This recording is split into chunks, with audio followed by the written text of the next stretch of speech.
The answer past profound and wonderful Dharma is difficult to encounter in billions of aeons. I now see it, hear it, receive, and uphold it, vow to fathom the Tathagata's true meaning, to liberate all beings, let's generate the supreme bodhicitta. Let us continue with our class on the wish-fulfilling treasury. Tomorrow we will have the class on the Shrangama Sutra. The wish-fulfilling treasury, currently we are talking about how to rely on a spiritual teacher. Within this chapter, we have already covered the different qualities and characteristics of a spiritual teacher, of a qualified spiritual teacher. And then we are currently talking about how to rely on such a teacher, which has a few different aspects. The actual relying on the teacher, actual explanation on that, and then the merit of relying on the teacher. And then in the actual relying on the teacher, we are talking about how we should delight the teacher and make the teacher pleased throughout our relying at the teacher. And now we're going to look at the second aspect of that, which is through the examples to explain on how to delight the teacher. And then in the examples, it also has two aspects. The first one is why we should rely on the teacher and delight the teacher. And then the second one is on the explanation of how it could benefit ourselves. The two examples, the first example talks about how by respectfully relying on the teacher would benefit ourselves, would bring great benefits to us. And then the second example is on how one should respectfully rely on the teacher. Let's look at the first verse. Over here it says that just like clear and turbid water, which could reveal or hid the jewel that is within, the water of purified obscuration can reflect the image of merit, just like gold ore that's hidden in ground and Buddha resides in a lotus. All-pervasive one that reveals the treasury of Bodhi, just like lights illuminates darkness, guiding to liberation as a captain to the source of deep ocean. For such reasons, one shall rely on a noble one. Some of the verses are not very much explained in the auto commentary. I think this is the style of Longchenpa's teaching. Sometimes he would explain one by one, but sometimes he doesn't.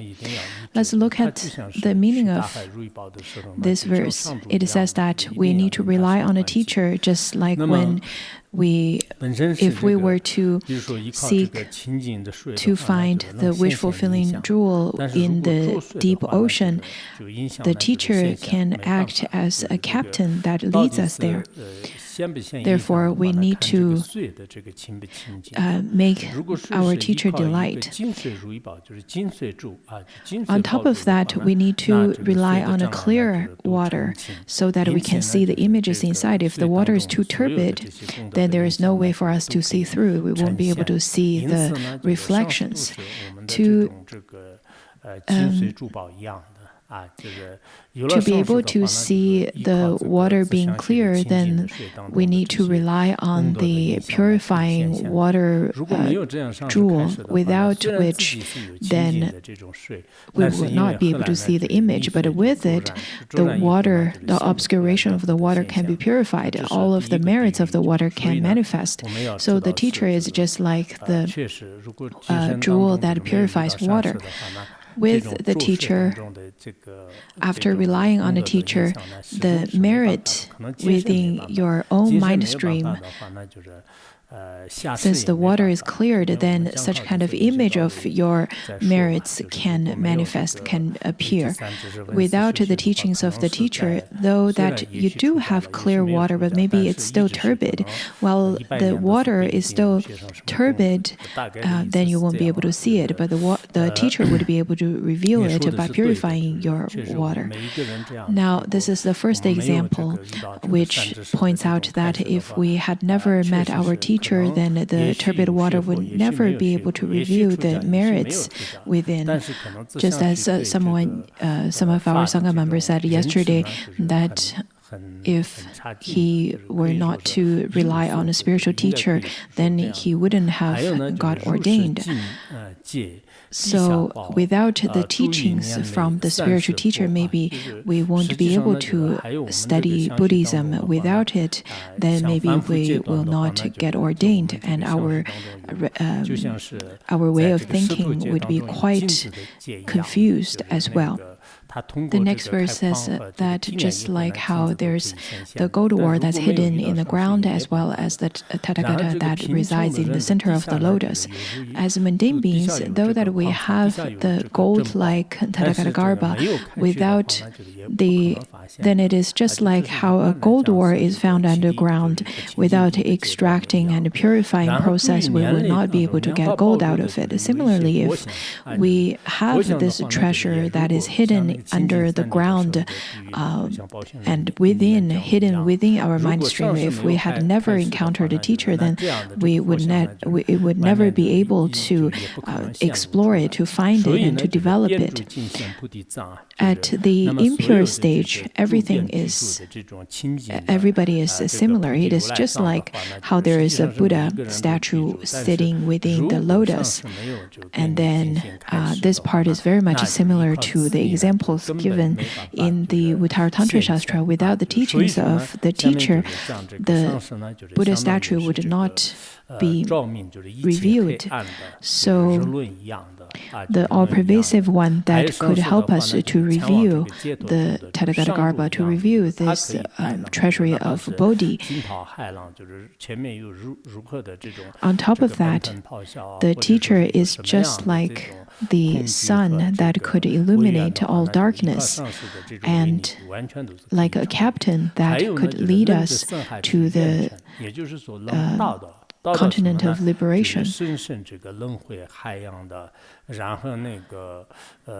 Though that the ocean could have all kinds of terrifying waves and lots of fear and obstacles, however, by relying on the teacher's power, by relying on the teacher's teachings and wisdom, we would definitely be able to reach to the other shore. We can definitely cross the ocean of samsara. That is why the teacher is considered as the most important.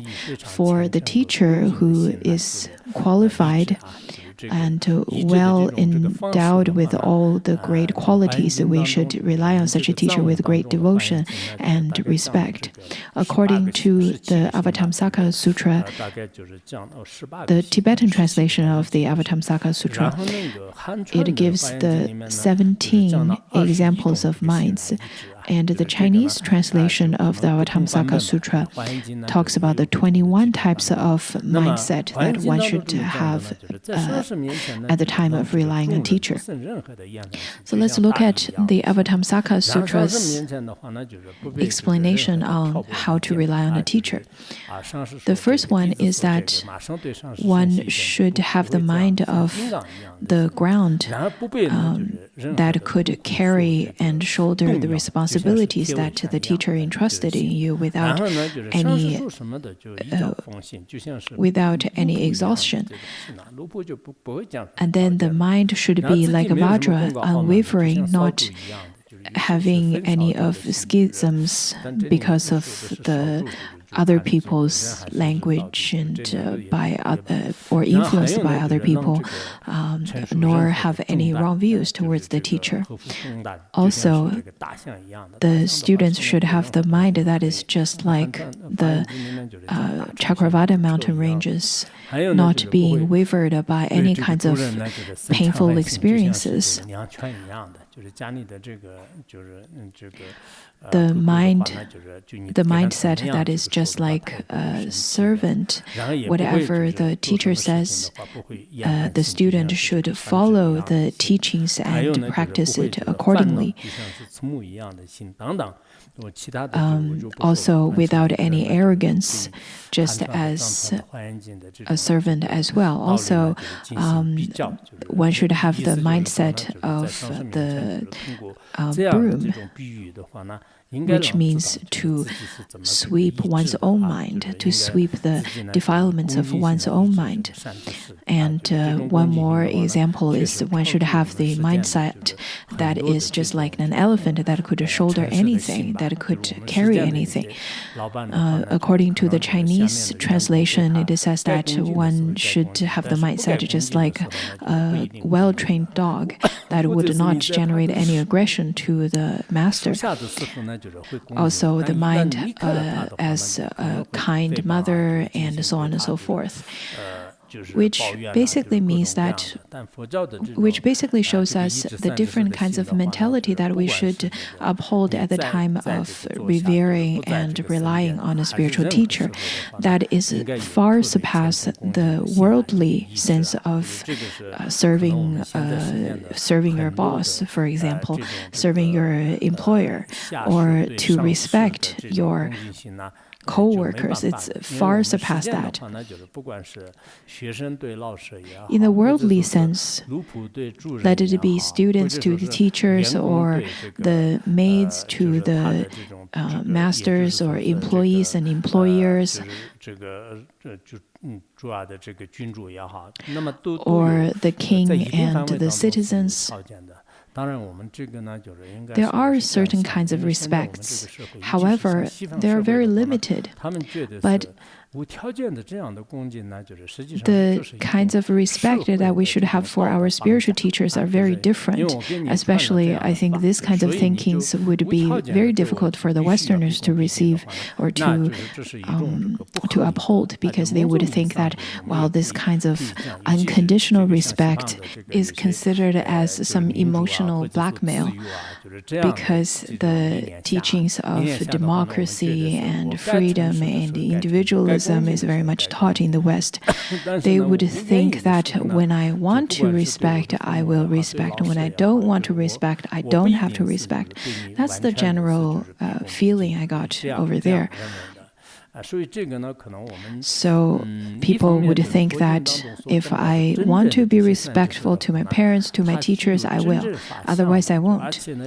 When it comes to the Buddhism teachings, however, especially when you encounter the true spiritual teacher, the kind of great masters that points out the nature of the mind, such as the Milarepa, Venerable Milarepa, at the time of relying on Marpa-Lotsawa and Naropa and Tilopa, all of those great masters, and their ways of relying on the teacher and taming the students.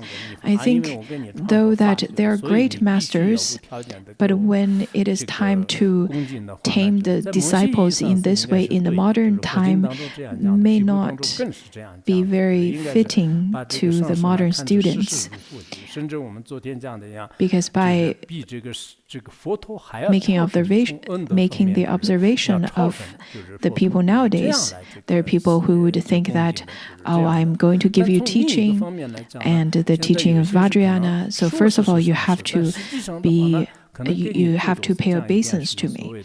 In some sense, it is true. That's how it was taught in the sutras and in the tantras. You should then view the teacher as the Buddha in such a way that we need to understand that the teachers would bestow more kindness to you than that of the Buddha. So we need to revere such a teacher, such kind of teacher. From another aspect, maybe some teachers would only give you some very simple teachings or only guide you and ask you to pay some pilgrimage visit in certain areas, but not really giving you the instructions on how to see the nature of your mind, like the great masters of the past. So you still be quite confused. Therefore, this kinds of disciples, in some sense, may not view that kind of teacher as the Buddhas, since they had not received the profound teachings and pith instructions from them. But I think what's really worthy for us to consider at this moment is that let it be receiving the profound Vajrayana teaching or the pith instructions or the supreme empowerments and the oral transmissions of the unsurpassed Vajrayana. If a teacher had already bestowed you any of those or all of those, then you have absolutely no reason to say that I am not following you as my teacher anymore. There is no way for you to say that I am going to sue you, to slander you. This is not reasonable at all. If a teacher were to give you all of those previously stated supreme teachings, especially from the aspect of how one should rely on a spiritual teacher from the Vajrayana's point of view, in the Mahayana or even the Mahayana's point of view, if the teacher had already bestowed you all of the teachings and blessings from his mind stream, but if you do not cherish that connection, but carry out all kinds of slandering and then cause all kinds of schism, then there will be consequences. The fruition of such consequences are simply awaiting you. There could be unfortunate things happening in this lifetime or the next. It is simply the dependent arising. This is simply the law of karma and just a pattern of how things would happen. So over here it says that one definitely should generate the mind of veneration to a teacher, including at the time of listening to the Dharma teachings and reading the compositions composed by the teacher, the Shastras, and so on and so forth. All of those should be received as if you're receiving the teachings from the Buddha himself. This is stated in the Ten Dharma Sutra, where it talks about how to rely on a teacher and how one will be protected from all kinds of vicious forces by the power of the teacher, so that one would be able to reach the other shore. There's also another sutra, it's called the Vaipalya 10 Chakras Sutra, where it mentions about a monk, a type of monk whose name is called the muted goat monk. Why is it called in such a way? It is because this type of monk or monastics do not know what is correct and what is not.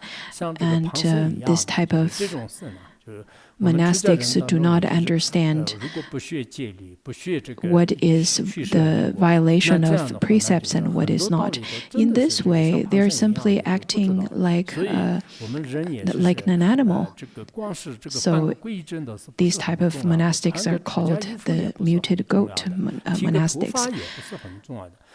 We need to understand it is not important to get a certificate for your refuge vow or to wear those monastic robes or to shave off your hair. Those are not the most important. The key is that you need to understand the profound and the subtlety of the causes and fruition. Many of you, I believe, will have the opportunity to attain liberation, and many of you have already obtained the causes and conditions to obtain liberation. If we don't understand what to accept and what to reject, then we will be quite pitiful to dwell and suffer in samsara endlessly. But each and every one of us listening to this right now, you have already generated faith to the teacher and have already relied on the teacher. And many of us have such a great sense of appreciation to the teacher. It is because without the great teacher whom had bestowed us great kindness, we would have been dwelling in samsara still and endlessly.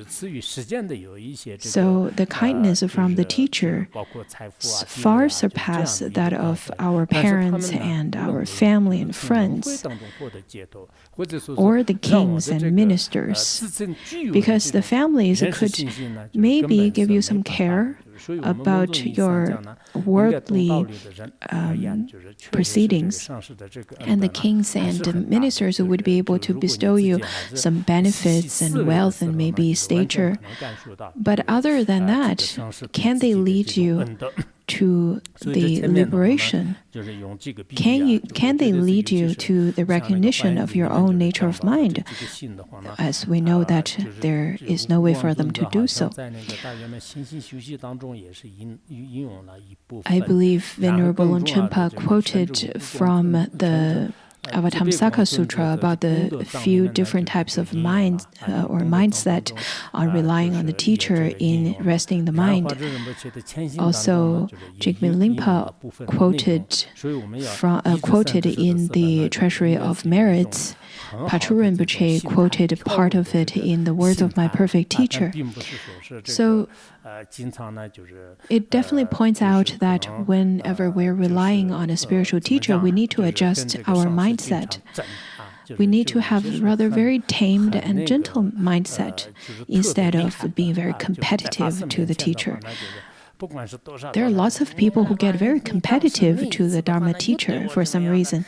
They would get very aggressive and saying that, oh, you did that last time, you did it again this time. How can you be a Dharma teacher? And they would keep on arguing in such a way.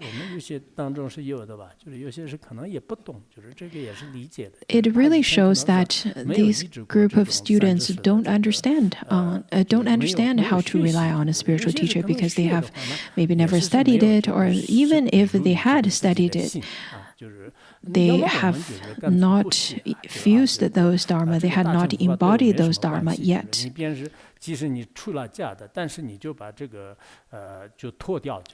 If you were to study but not embody the dharma, then wearing the monastic robes or not is really of no difference.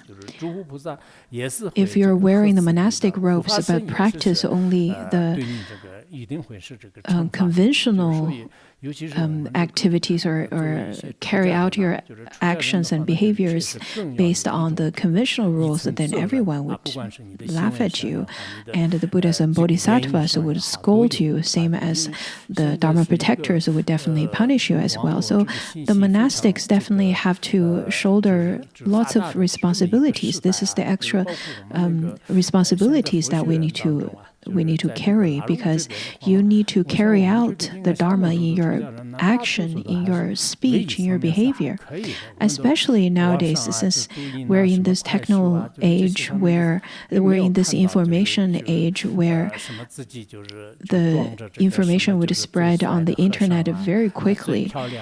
Look at TikTok and many of those short video apps. Sometimes we see lots of the monastics, monks and nuns posting over there saying that this is the most handsome monk and that is the most beautiful nuns. Well, this is really not appropriate. This really shows that you have not seen through the veil of samsara yet. You have not generated renunciation. That is definitely one extreme. Another extreme is that if some of the monastics were to post pictures and videos of them having a break, sitting on the grass and enjoy some sunlight and have some fruits and some snacks, and then we can see people, those worldly beings, doesn't feel comfortable with the monastics enjoy some snacks. I think that is definitely another extreme. You have too harsh of requirements to the monastics. Why can't monastics have some fruits or to have some snacks? There are lots of those extremes going on. People would tend to fall into the extremes of overly beautifying themselves and overly propagating themselves. On the other, there are the kinds of people who overly don't care about their outlook, don't care about their even hygienes. Their clothing are soiled and their socks are ragged. It really shows that the monastics are also falling into the two extremes of being overly dressing themselves up and not at all. We need to learn how to balance, how to make a balance. This is quite important as well. Anyhow, over here we're talking about how to rely on the teacher. At the beginning, if people were to be very respectful, but slowly starting to slander and even creating obstacles to the spiritual teacher, then it would be the best for you not to study the Dharma at all. This is something that you need to remember. Let's look at the second example, which talks about one should respect the teacher. Now, in the verse, it says that aesthetic practices, friends, king and warriors, teacher, doctor, beneficial friends, those are the examples of the spiritual friends. By relying on such a teacher, one will accomplish the wonderful Dharma. Over here, it speaks of quite a few of examples of the spiritual teacher. When it comes to relying on the teacher, we need to rely on the teacher with perseverance, with diligence, and without any tiresome attitude. Rather, we should respect and rely on the teacher with great patience. This is quite important. This should be reflected both in your mindset as well as your behavior. The first example is the aesthetic practices. Usually, the heterodox practitioners, by relying on the 5 fires or even bathing and various kinds of rituals, they would use all kinds of the efforts, lots of their efforts to make reverence to their teachers or to their particular objects of worship. If the non-Buddhist practitioners can do that, why can't we? And why shouldn't we respect our teacher and serve our teacher, whom would lead us on to the path of liberation and attain liberation? Because the worldly ascetic practices are meaningless, because whatever kinds of effort they would put in there, the fruition would not be complete liberation. That's the first one. And the second one is friends and family.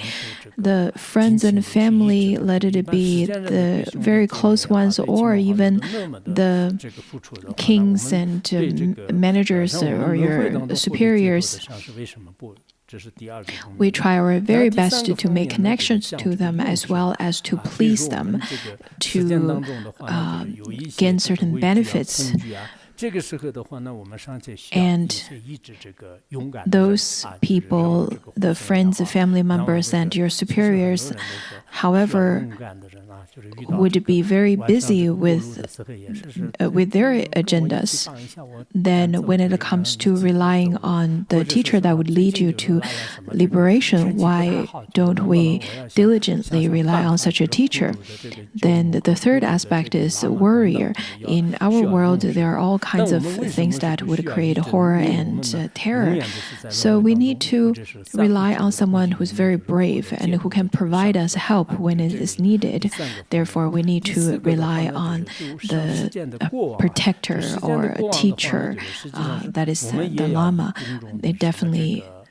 Whom would definitely lead us out of the terror of the three lower realms and attain liberation. This is the third example. And the fourth one is a king.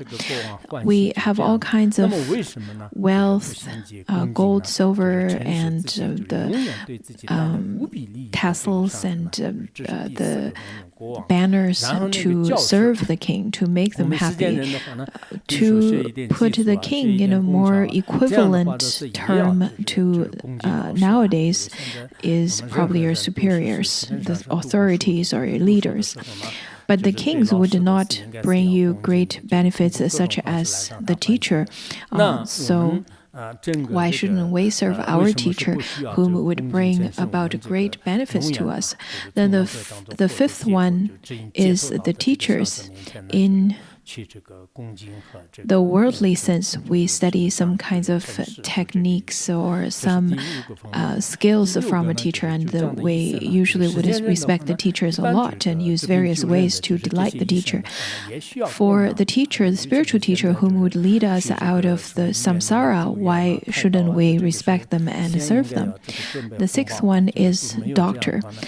There is such a trend that people whomsoever goes to a hospital, they have to give a red pocket or a tip, so to speak, to the doctor so that they will help you fully and genuinely to cure your illness. If you don't treat them with great respect, some of the doctors may even perform operation at unnecessary places instead of the place that you really need some treatment.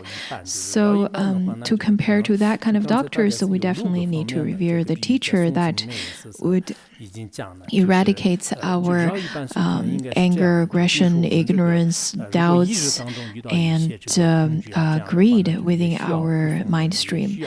The fifth one is that these kinds of spiritual teachers who would provide us great benefits, these are the 6 aspects that's talked about in the stanzas. And then in the auto commentary, the 7th one is the friends that would provide benefits, such as the kinds of companions or friends who would be able to help you out in various ways. But the teacher would provide much more help than those kinds of friends who can provide you benefits. Those 7 are the ones that's discussed in the verses. In the auto commentary, it also discussed that the worldly beings, they're worldly beings who would provide you some wealth or some meals.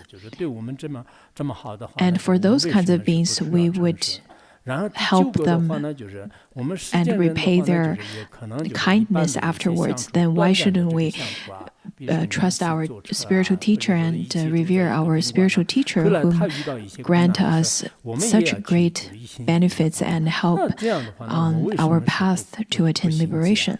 The 9th one is that there are people whom would share a cab or live in a same hotel, and when there are times that they encounter some difficulties, we would still help them out. In this way, why wouldn't we pay reverence and serve our teacher and trust our teacher whom give us the ultimate benefits, especially pointing out the nature of mind and giving you the instructions of Vajrayana.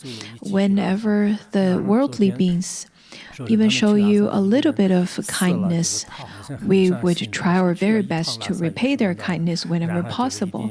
I think I told you that my younger brother went to Lhasa for a pilgrimage visit, and yesterday he told me that one of his companion passed away, and he was very saddened and asked me to chant prayers for him. Though that they only met for a short period of time, my younger brother would return such kind of kindness. Then when it comes to the spiritual teacher whom has bestowed such great kindness to you, shouldn't you respect your spiritual teacher? This is the 9th example. The 10th example is that those worldly beings who would help you out in planning for your future and help you to create strategies to improve yourself, we usually would venerate and respect them.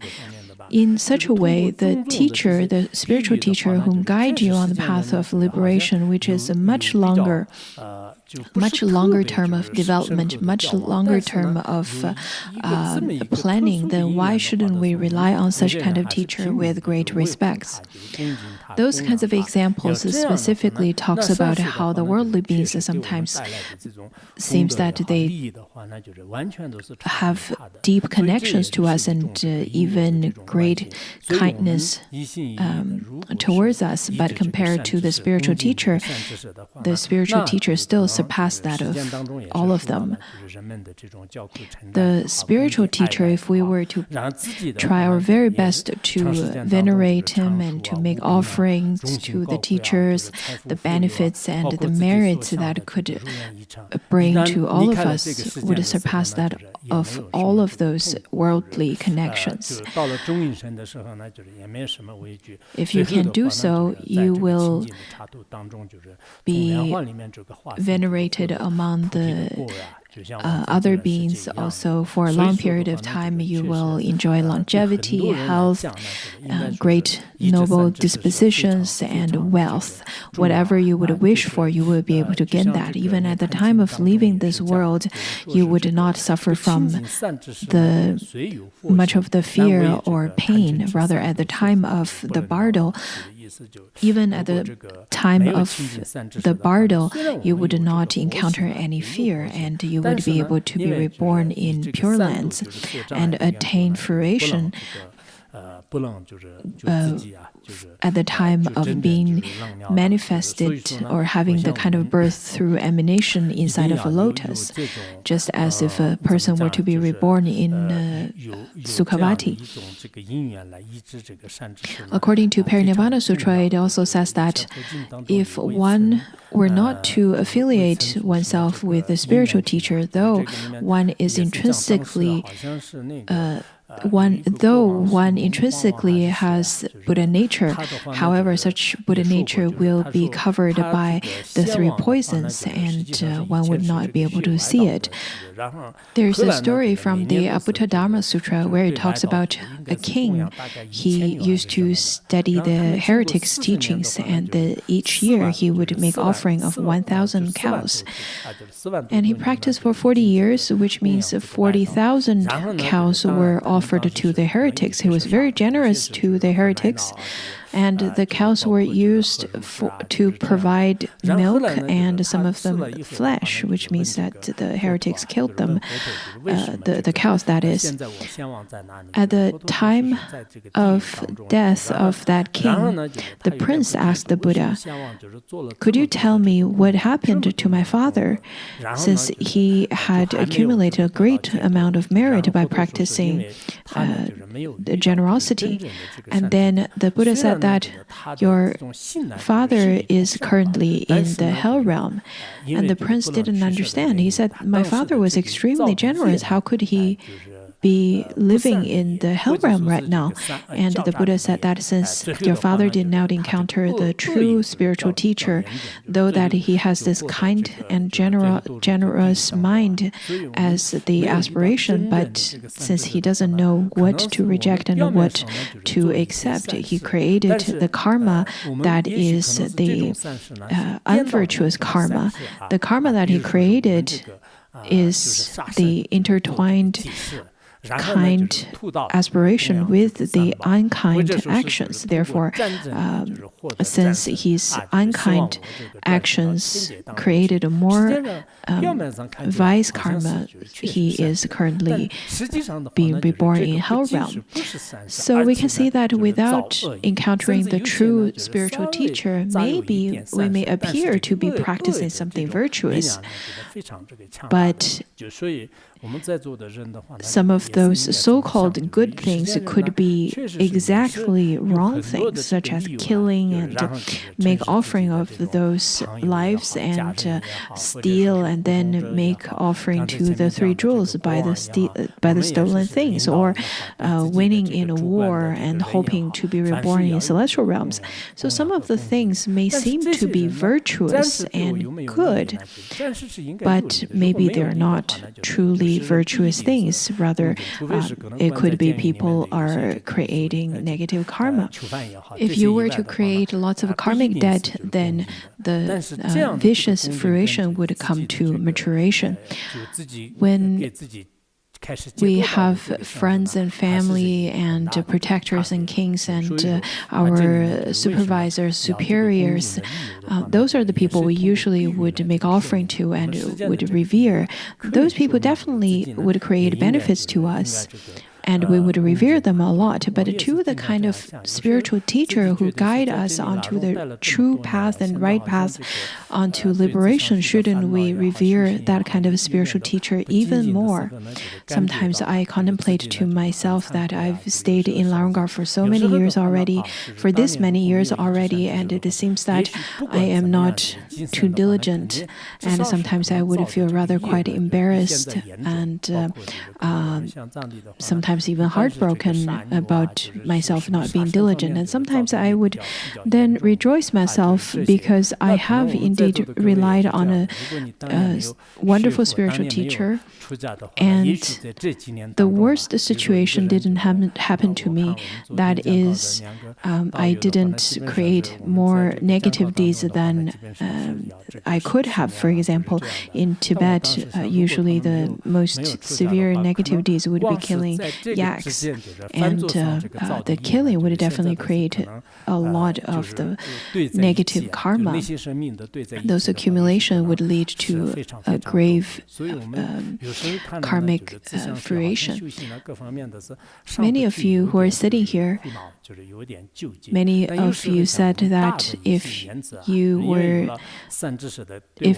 were not ordained and made the choice of taking the lifestyle of renunciation, you would have probably created lots of negative karma. And I indeed agree with you, because in this world nowadays, even within one meal time, there are so many sentient beings being killed to create that meal.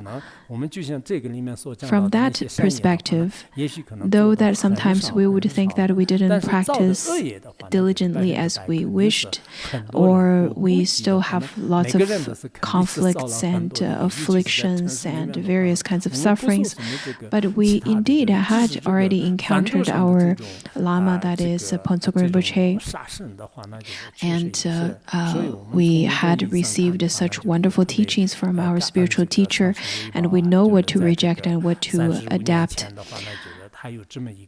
So I am very grateful to Phuntsok Rinpoche. If he were not to give teachings in Mount Wutai back in 1987, maybe many of you who are sitting here wouldn't have the opportunity to study the Dharma like what you're doing now, and you would probably create lots of negative karmas.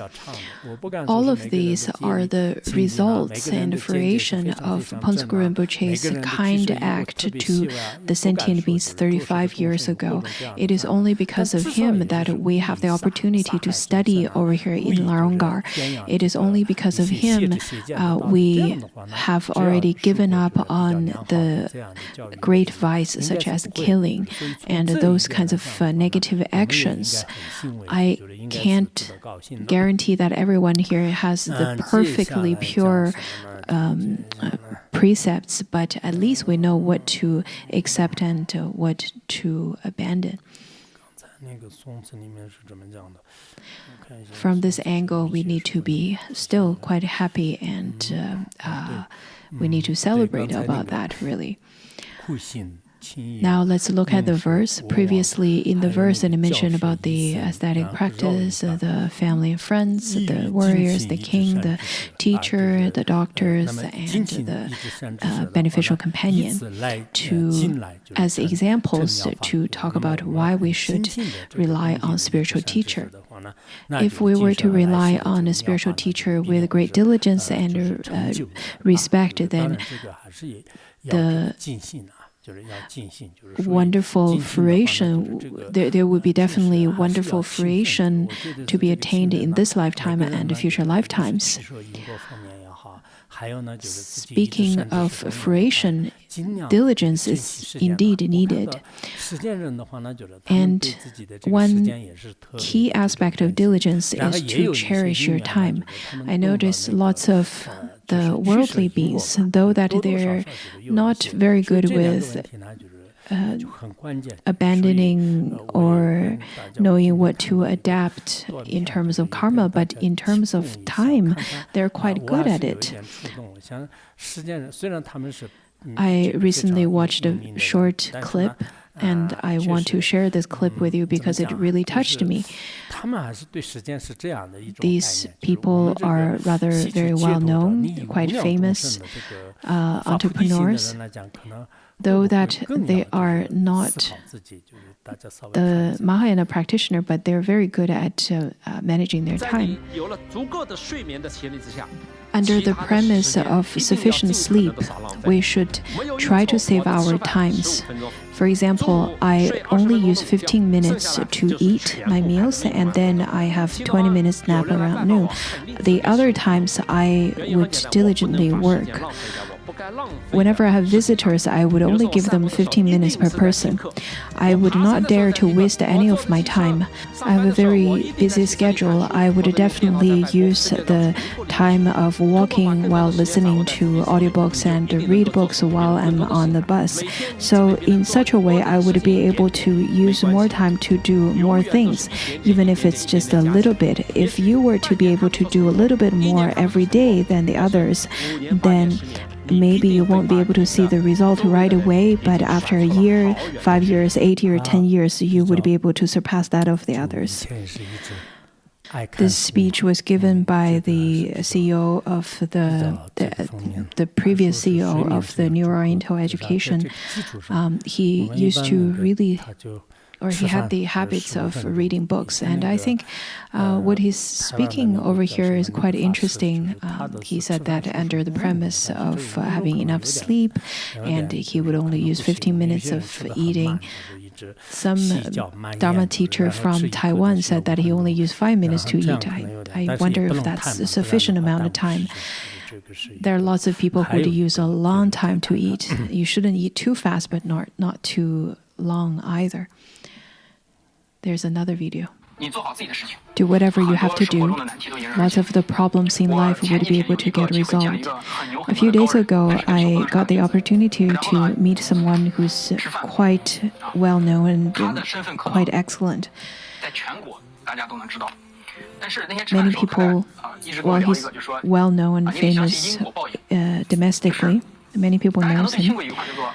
He talks about the karma, and he talks about how the bodhisattvas are afraid of planting the seeds, but the mundane beings would be afraid of reaping the fruition. Many people do not know how to spend their life, and they would read quite a bit of the various stories and various teachings, but really when it comes to living your life, you can only apply one or two. Causes and fruition in English is called karma. You have to believe in karma. the bodhisattvas are afraid of planting seeds, but the mundane beings are afraid of reaping the fruition. You need to understand why you are making certain choices and what is your aspiration. It's quite important to remember your beginner's mind, your initial aspiration.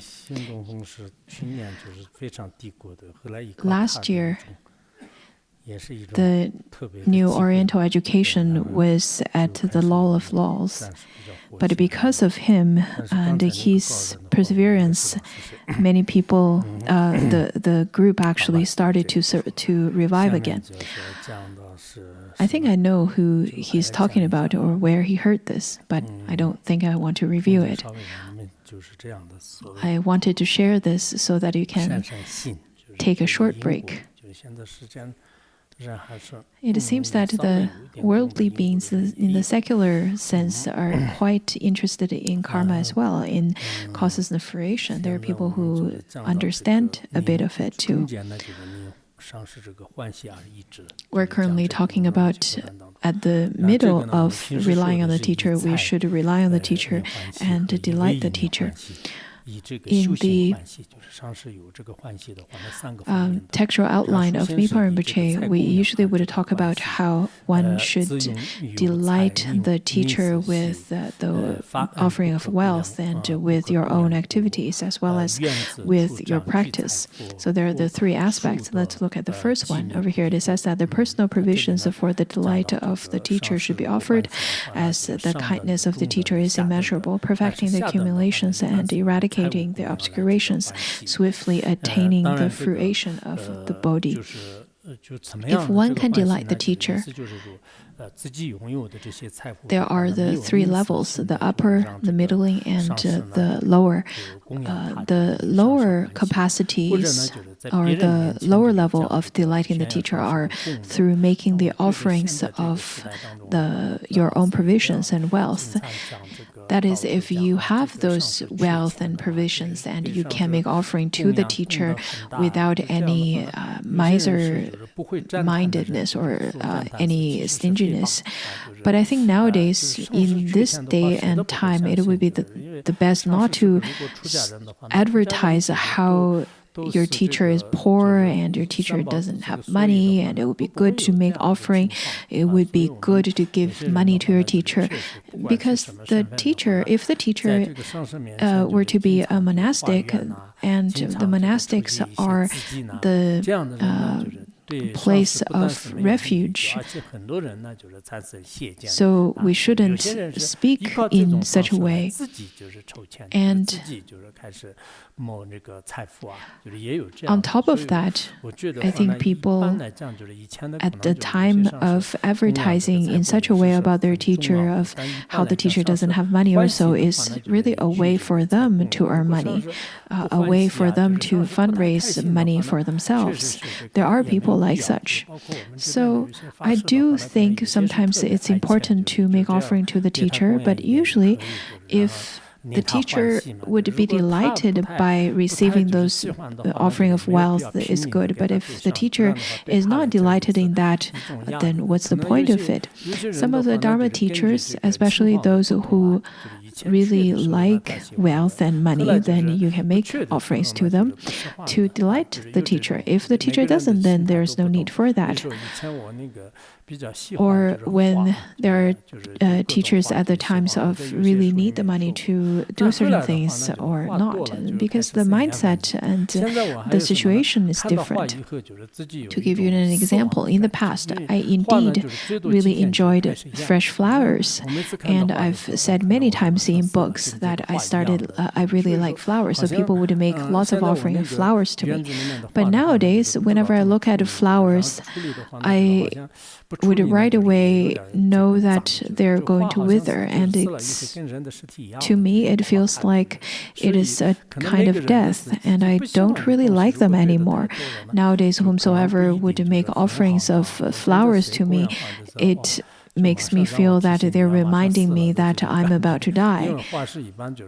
In mainland China, at the time of death, there is the ritual of making gifting flower baskets and flowers, or flower ring of flowers. There's a particular type of flower arrangement. Of course, people would give flowers at the time of birth and also at the time of death. In general, my point is that if you're making offering to your teacher, it would be the best to make offering of the things that the teacher would take delight in. I think the offering of wealth is not the most important. If you really want to make offering, you can provide your service. You can also engage in practice. The study, contemplation, and practice, that is really the most important and the best offering that you can make to a true teacher, to a genuine teacher. Even if you can give the teaching of the 4 stanzas, that is a supreme teaching to a teacher. So if you can choose the offering to your teacher, the best offering is the offering of the Dharma and the offering of repaying the kindness of the teacher as an offering. The offering of genuine Dharma, even if it's a word, even if some kinds of teachings that you can offer to the others, that would be a great offering. In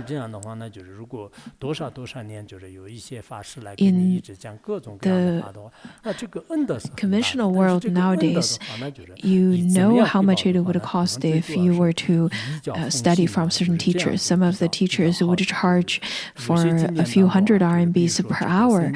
And considering that, many Dharma teachers would give you teachings for so many years, and those teachings are given for free, and those kinds of Dharma teachings would bestow you great benefits. Such kind of kindness is really great. You need to think about how to repay such kindness, and the best way of repaying their kindness is to uphold the teaching and practice the teaching and embody the teaching. That would be the best. According to a sutra that's requested by an older brother, it says that some of the bodhisattvas, at the time of teaching and chanting and reading or listening to the stanza with 6 paramitas, such kind of merit cannot be repaid even by making offerings for numerous kalpas. Don't even mention about the Dharma teachers who give you lots of Dharma teachings. The Buddha also told the practitioner saying that you should revere and serve the spiritual teacher in such a way the virtuous Dharma would be able to transform your mind to be kind and virtuous, and in such a way your actions would be virtuous. Indeed, after relying on a spiritual teacher, people made great changes and transformations, and it all started from their hearts started to become kinder and more gentle. According to the 10 Chakras Sutra of Kshitigarbha, where it talks about by relying on the spiritual teacher would be able to to fulfill the 2 accumulations, to eradicate all kinds of obscurations and obstructions. Many of those tangible and intangible merits would naturally be able to manifest if you were to rely on a teacher properly. Longchenpa once said that at the time that his life was on the thread, and he made the offering to his guru, Gomaranja, his root guru, And because of that, his lifespan were extended. It was stated in the biography of Longchenpa. Longchenpa said that he made the offering with the purity of the three folds, or three folds of purity, maybe nothing very substantial in front of a teacher. Anyhow, there are all kinds of examples, and we don't need to quote all of them, and we don't need to elaborate too much. Over here, there are lots of teachings quoted, including the ones from Abhidharma. In Abhidharma, we had talked about how by making offering to your superiors and parents and patients, as well as the Dharma teachers, of course, the Dharma teachers are not necessarily the true noble ones yet, including the ones who are currently having the last rebirth. If you were to make offering to all of them, you will be able to accumulate a great amount of merit. But if you were to make offering to your guru, then such kind of merit would be more grand than making offering to the Buddhas of the 10 directions. The merits indeed will be great, but you definitely need to think about the circumstances that you make this offering. Also, you need to think about whether you'll be able to make that offering without any miser mind. For example, I heard that there are people who made offering to the Sangha and to the monastery and to the teacher, but after making such offering, the person started to have the mind of feeling stinginess and started to ask for a refund from the teacher. The teacher would say that, well, we had already made the offering to the Sangha, we had already used it, there's no way for us to refund it to you. And then each side would seek for a lawyer to resolve the issue. I'm not sure what happened after. And then the next verse says that not parade about any offerings that you made, nor advertising yourself for it without having any regrets, as it becomes the skillful means to great accomplishments by making those offerings. Over here it says that after making offerings to the Guru, we should not parade about it. We should not be bluffing about it or start to advertising ourselves about it. Whenever we make offerings, we do not talk to or tell everyone about our merits or making offerings. On top of that, we should not praise ourselves and advertise ourselves for making offerings. Usually, making offerings is not to bloat your own ego and feel important about yourself. That is not the reason of making offerings. On top of that, after making offerings, you shouldn't feel regret about it. As we just talked about it earlier, there are disciples at the times when they feel that they have good connection to the teacher, then they make offering. But when things start to go south, they started to ask for it back. That is not good. Also, you need to know the balance of making offerings to the teacher. Do not make all of your provisions and all of your wealth to the teacher and left with nothing. At that time, on top of that, when your faith would be emptied out, just like your accounts, you would feel that you have nothing. Especially, I think the Buddhists nowadays, at the beginning, they have lots of passion, but those kinds of passion that last for only 3 minutes are not reliable. That is why I would tell people that making offerings of wealth is not necessarily that important. Longchenpa also says that it would be the best for you not to make offering if you were to advertise yourself after. or if you were to feel regret after. There are people who would use the beginner's passion or such kind of eagerness to make offering for their own benefits, such as, oh, I'm just driving this car that is really cheap, it is not safe. And then the practitioners or the disciples would say, oh, I can buy you a new car. And then the so-called teachers would say that, oh, okay, that's good, I rejoice. I'm simply pointing it out because nowadays we are a little bit more open than before. So it's hard to say what kind of people are using our situations for their personal gain. Also, a true spiritual teacher do not need those things. They do not need to use the disciples for their personal gain. So each of you need to use your own wisdom and contemplate yourself. After you truly already make the decision, let it be from the aspect of repaying the kindness of bestowing you Dharma teachings, or because of your good connections. As long as you're ready and you've fully contemplated, then that's fine. But I have to say that nowadays there are people who would say that, oh, I think I have a very good connection to this guru because he looks very compassionate and we have very good connection, and this teacher has such a magnetic field that I can feel my faith increasing. I feel that my whole body is being showered by Amrita all the way from my head to my belly. I feel this warmth that's going through. So I have to make offering to this teacher. Well, if you make your choice, then do not regret. Otherwise, the regret could probably lead such kind of warmth to freezing coldness. That is very possible.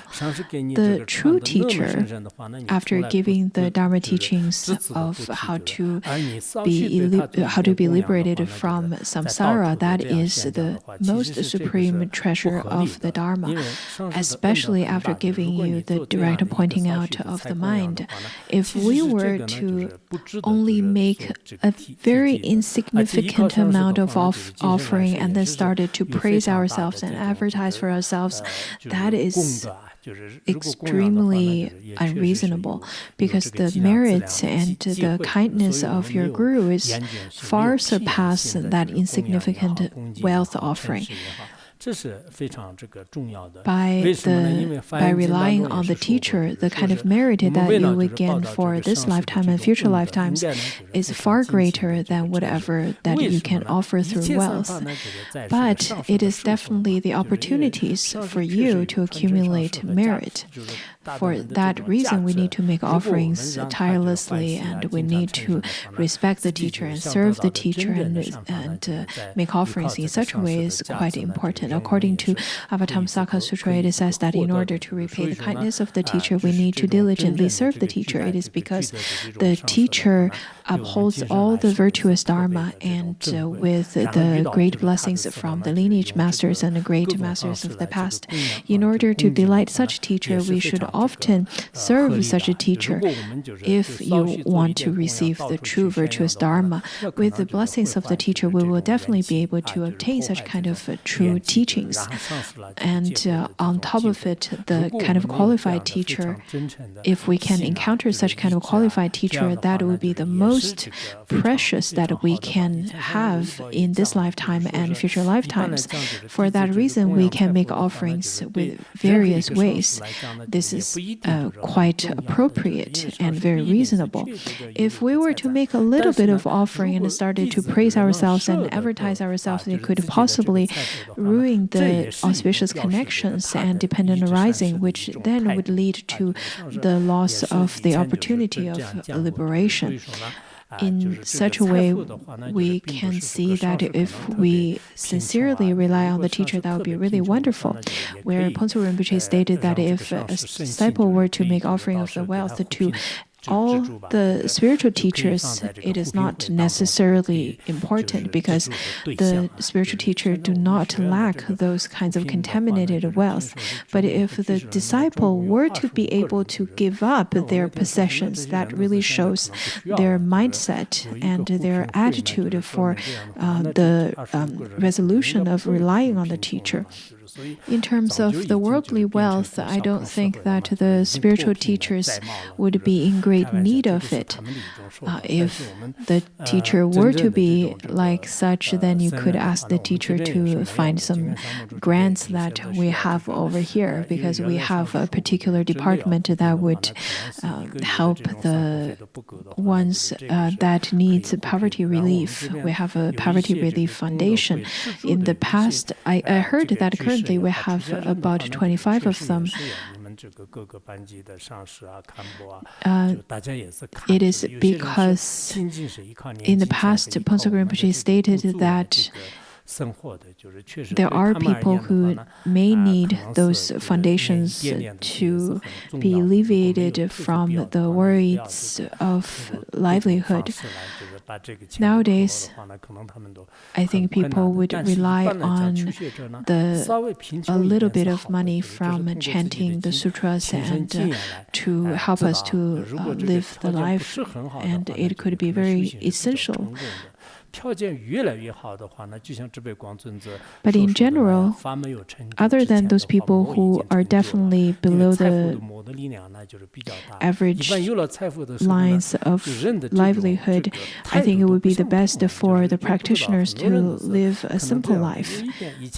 The better our situation, the worse it would be, or the harder it is for us to practice. And similarly, the more simple our lifestyle is, the more successful our practice would be. Just as Jigme Limpa stated that before the Dharma, before we accomplish the genuine Dharma, the demon has already made the accomplishment, especially the demon's power of wealth. That is the strongest power. People, after having wealth, their attitude and their whole behavior is completely different. In some sense, having too much wealth would become an obstacle for the practitioners. It would be the best for us to use the wealth to make offerings to the superior ones, and by making donations to the ones in need, such as the ones below the poverty line. In general, when we're talking about relying on the spiritual teacher, I think we need to read into the auto commentary of Longchenpa. In the past, I specifically printed out a small brochure to ask everyone to study this particular chapter on relying the teacher. But this time, at the time of studying it together, I think we really need to study it. I hope that you can cherish this opportunity and do not think that other dharmas are better than what we're studying right now.